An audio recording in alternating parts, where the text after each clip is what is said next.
So, Soulja Boy has been making headlines this week after going to court and losing a lawsuit to a woman who was his personal assistant that he hired back in 2018. Soulja Boy is a rapper who, over the course of his career, has no doubt had some massive records. Records like Crank That, which have been certified 3 times platinum by the RIAA, meaning that it sold more than 3 million copies. Not to mention that this song came out when ringtones were still being sold for your cell phone for about $1 to $3 a piece. And it's estimated that on top of the 3 million records he sold with Crank That, he also sold approximately 3 million ringtones, which alone could have generated up to $7 million.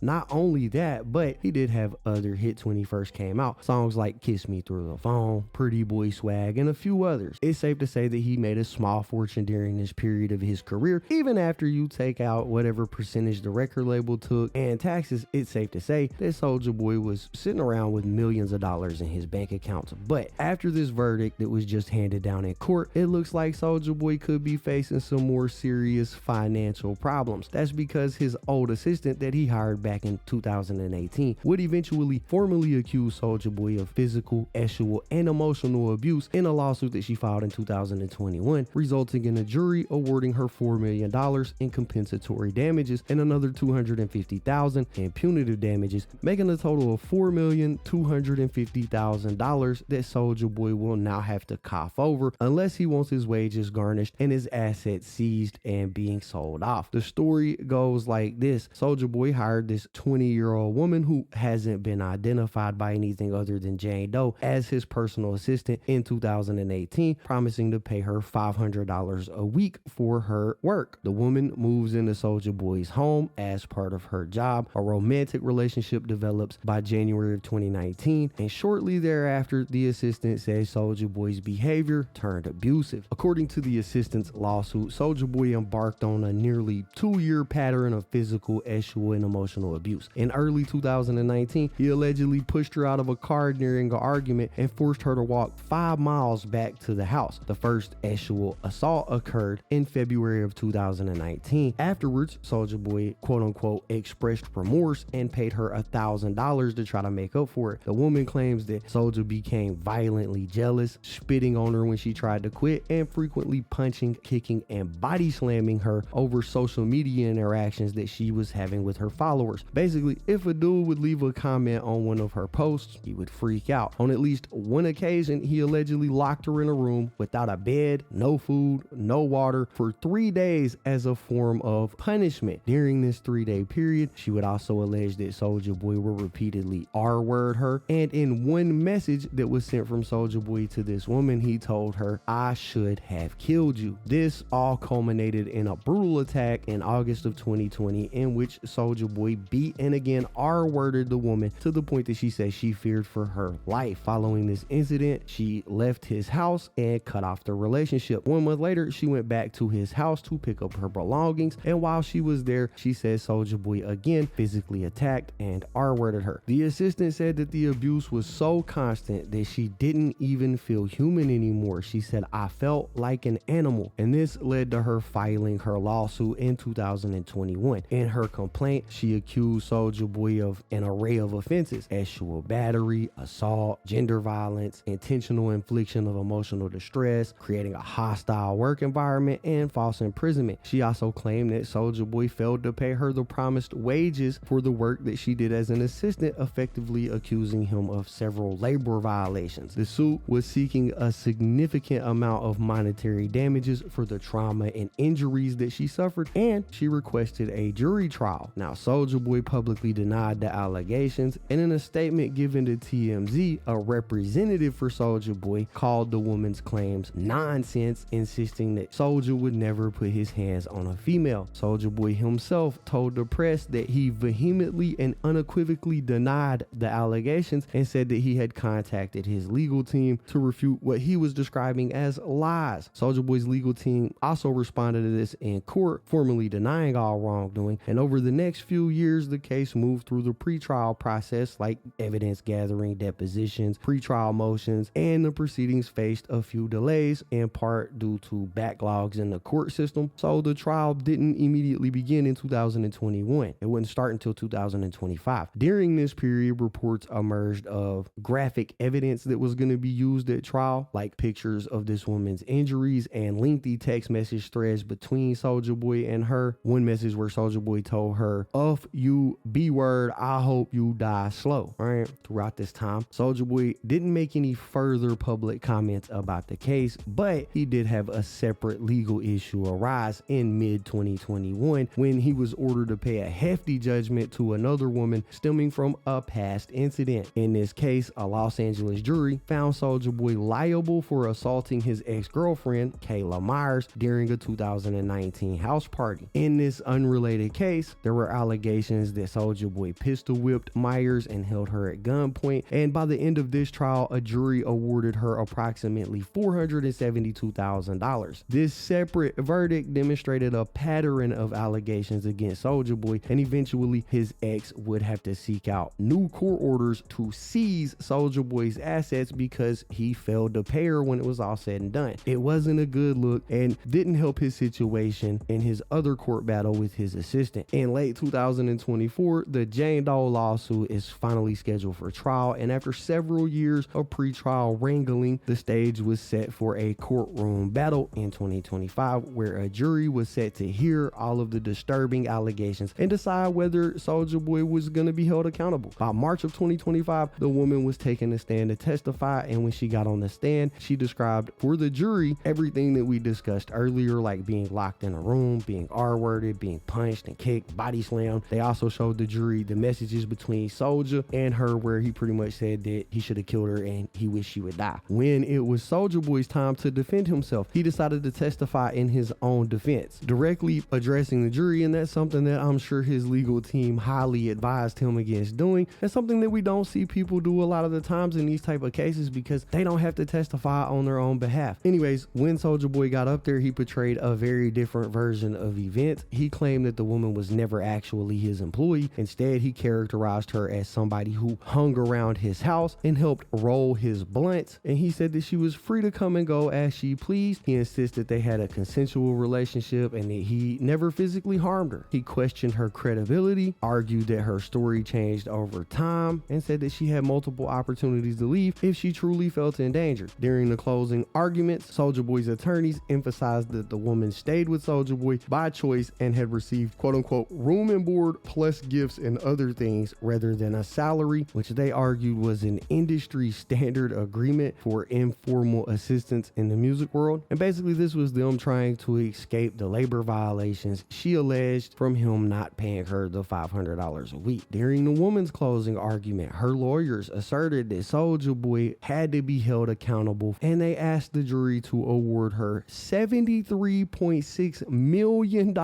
in damages, a figure that they argued was justified by the extreme trauma and losses that the woman suffered. And with those final arguments, the case went to the jury for deliberation. When they returned a verdict, the 12-person jury found Soulja Boy liable for sexual battery, assault, gender violence, intentional affliction of emotional distress, sexual harassment, and several labor code violations related to unpaid wages. However, the jury did not find him liable for false imprisonment, and they also cleared him of creating a hostile work environment. As a result, they awarded the woman nearly $4 million in compensatory damages. This sum was meant to cover her pain, suffering, lost earnings, and any medical or therapy costs that are going to result from the abuse. Shortly after, in a brief additional proceeding, the jury also decides on punitive damages to further penalize Soulja Boy for his conduct and awarded the woman another $250,000, making a total of $4.25 million that Soulja Boy now owes this woman. This verdict is a clear legal defeat for Soulja Boy, as the jury has legally affirmed that he abused and injured his former assistant, and they hit him with a multi-million-dollar financial penalty as a result. According to the reports, Soulja Boy smiled calmly upon hearing the decision. Now, his lawyers reacted to this saying, "We maintain that the evidence does not support the verdict. It is unfortunate that aspirations and misperceptions of a the culture are allowed to influence the trial. Mr. Way, who is Soulja Boy, fully intends to pursue his post-trial remedies and to fight for a just result in this case. So they're basically saying even though they found him guilty in court, we still believe that he's innocent. That's what his lawyers say. And shortly after the verdict, Soulja Boy actually personally addressed the media outside of the courthouse, where he read a prepared statement off of his phone to a cluster of reporters that was there. Here's what he said.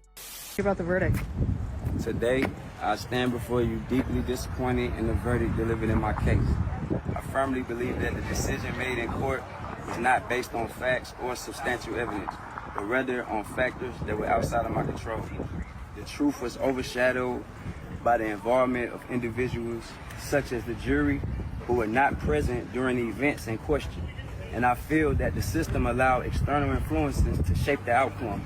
Furthermore, the use of Jane Doe as the identity of the accusers raises serious concerns about fairness.